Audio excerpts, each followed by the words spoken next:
నేను భీమవరంలో సినిమాలో రాకముందు నుంచి, ఎందుకంటే ఆయనది 32 సినిమాల ప్రయాణం, అదేమి చిన్న ప్రయాణం కాదు. నేను ఎందుకు ఆ మాట చెప్పానంటే, ఆయన సినిమా ఆడటం ఆడకపోవటం అనేది తీసి పక్కన పెట్టి ఆయన వన్ మ్యాన్ ఆర్మీ.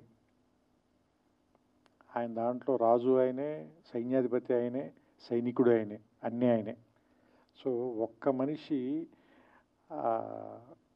సినిమా ఆలోచన పుట్టడం దగ్గర నుంచి దాని ఎగ్జిక్యూషను, దాని తాలూకు రిలీజ్ వరకు సినిమాని తీసుకెళ్ళి జనం ముందుకి థియేటర్లో సినిమాని ఒకే ఒక వ్యక్తి ఇంత ప్రయత్నం చేస్తున్నారంటే, అది కూడా ఖచ్చితంగా ఏదో ఒక కారణం ఉండి తీరాలి సినిమాకి.